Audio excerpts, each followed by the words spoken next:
Hey Canucks fans, are the Sedins first ballot Hall of Famers? We'll find out tomorrow. I'm Canuck Clay, and this is my Canucks take on One Take. It's Clay's Canucks commentary for Sunday, June the 26th. If you're new, here's what you should do. Hit the subscribe button now for daily Canucks insight that's positive, timely, and trustworthy. Appropriate that I'm doing this vlog about the Sedins while I'm in Sweden, here for Jacobs Bowling in the World Youth Championships. I'll update you at the end of this vlog, but two quick programming notes. Number one, I'm moving my Ask Me Anything to Tuesday because tomorrow, Monday, I want to vlog about whether or not the Sedins actually get into the Hall of Fame. So I'll give you 2 days to leave me questions on my Ask Me Anything post on my community tab. I'll do that vlog on Tuesday. Secondly, I am doing a live stream later tonight, 10 p.m.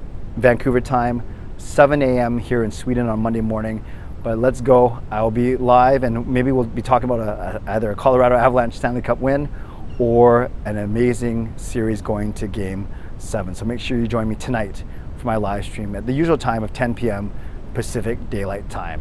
Okay, let's talk about the Sedins because it's appropriate also on this day, June 26, 1999, 23 years ago, Brian Burke went to the podium, stood beside Gary Bettman, and proudly selected with the second and third overall picks in the NHL draft, Daniel and Henrik Sedin. Daniel went first at number 2. Henrik then went at number 3. That's why they wear 22 and 33. We know of the storied career of the Sedins. 17 years, 17 seasons with the Canucks, both of them amassing over 1,000 points in about 1,300 games. And with Henrik, he won the Hart Trophy and the Art Ross Trophy in 2010. With Daniel, he won the Art Ross Trophy and the Ted Lindsay Trophy in 2011. And that was, of course, the heyday of the Vancouver Canucks in the 2008, 2009, 2010, 2011. Sedins racking up points, leading that top line, and of course, racking up the hardware as well. We know Henrik was the captain for many years while he was here. We know how much they did in the community. We know how much they did for teammates and just their amazing playmaking ability, the way that they're to read off each other, truly Sedinery, twin powers, whatever it is, you can tell that they're a special brand, a player, a special breed of player. And I'm not sure if we're going to see those type of players ever again in Vancouver Canucks uniforms, at least not with that type of chemistry and the way that they could play together and read off one another. So, storied career on the ice. Recently, they joined the team. Last June, they joined the team as special advisors to the GM, and that was to, of course, Jim Benning. And after a full year in that role, just last month, it was announced that they got moved into the beefed up, the newly enhanced player development department. And that's working with Cami Granado, that's working with Mikhail Samuelson and Mike Komisarek, among others. So the Sedins, it only took them a year really to get their feet wet, but now they're going to be working with prospects, with players, both in Vancouver and Abbotsford. I can't think of a better, better mentors, better people to learn from. So Sedins basically been with our organization since 1999 when they were drafted. Sure, they took a couple years away after they retired a few years ago, but now they're back in the fold once again. So we quickly talked about on the ice, we quickly talked about off the ice. Who's their competition? Well, in the Hockey Hall of Fame player category, every year they can bring in 4 men and 2 women. Now, they didn't actually have a 2021 class because of COVID. So the last class was back in 2020, and that one included Jerome McGinley. So when you think about it, in theory, there's an extra year of people that they have to go against to get into this year. And I read a few blogs, and I think their biggest competition, surprisingly enough, is another former Canuck who was with them during their heyday, and that is Roberto Luongo. A lot of people are suggesting that he could be a favorite to be a first ballot Hall of Famer. 2 other names I see mentioned a lot are Rick Nash, the big forward that played for Columbus, Rangers, and others, and then Henrik Zetterberg, speaking of Swedes, of the Detroit Red Wings ilk. So already, that's 5 really good names. And remember, you can only get 4 men in there. So that's Sedins, Luongo, Zetterberg, and Rick Nash. Then people have talked about Alex Mogilny. Why isn't he in the Hockey Hall of Fame yet?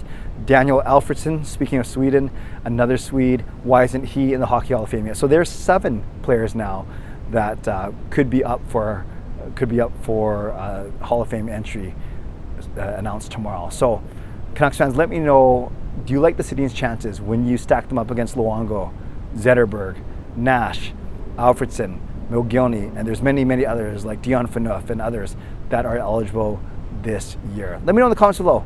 Tell me who you think is going to get picked, and tell me what you think the Sedins' chances are.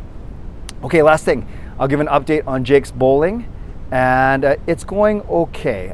I'm not sure if I vlogged since his singles, where he did really well, actually, a 216 average, very powerful. Finished in the top half, but unfortunately not close to the top 16. None of the 4 Canadian boys made it, although they all bowled really well, all between 216 and 220 averages. So they did really well. Then Jacob played doubles with his BC partner Adam yesterday, and admittedly they struggled. They had some good games, but they had a couple bad games, and those bad games really took them out of contention. It was a interesting, not even the interesting format, it was just both for Jacob and Adam, is their first time on a world stage, aside from the singles obviously, but they're getting used to it, they're getting used to the level of competition, and they're among the younger bowlers here, that's for sure. There's a lot of 19 and 20-year-old players here. Jacob's only 18 and Adam's only 16, so they both have a lot of years ahead of them, but they struggled a bit in doubles.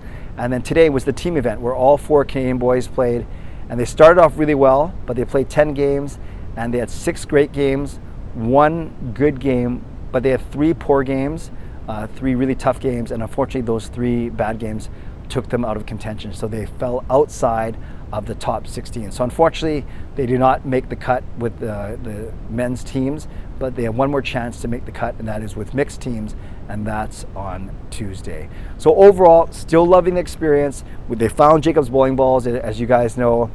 He's not using it as an excuse, although I'm not sure how he can't, given all the stress that he faced at the start of this week. But I'm super proud of him.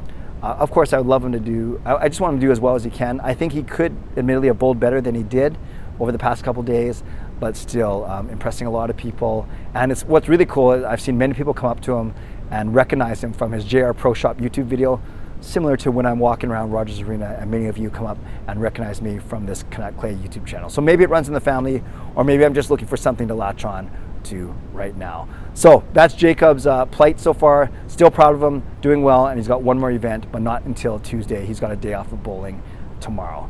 Well, hey Canucks fans, I'm at the end. Leave a comment, especially about the Sedins. Do you think that they will make it into the Hall of Fame, first ballot, first try? We find out tomorrow. Shout out to my sponsors, Perform and Transform, Personal Training and Weight Loss, and Advanced City Experts Real Estate Group, Jason Lim and his team. And thank you to legendary Lucas Gates, legendary Justin Credible, legendary Andrew Chang, Hall of Fame members Gens95, Sim Alexander, Chris Seifert, Adam Brewfield, Shannon Hollingworth, HSM Fangirl Gaming, Smooth Groove, and Carol Bovenlander. Thank you for your support as always, and thanks to the support of all members of all levels. You are listed in my video descriptions. If you want to become a member of the CCC Crew, press the join button underneath this or my videos, or the membership tab on my YouTube channel. Subscribe if you'd like to, like this video if you'd like to, leave a tip, a super thanks if you'd like to, become a member or upgrade if you'd like to, and definitely leave a comment down below.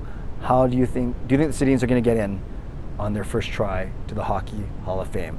And finally, if you've made it 8.5 minutes into this video, let's say, for your comment, just type in either Avs or Lightning. Avs or Lightning, and that's how I know that you made it this far, and you're basically telling me who you think is going to win tonight's Game 6. I hope to see you tonight on my live stream at 10 p.m. Vancouver time. Stay safe, stay healthy, take care of yourselves, and take care of each other. God bless. Go Canucks, go.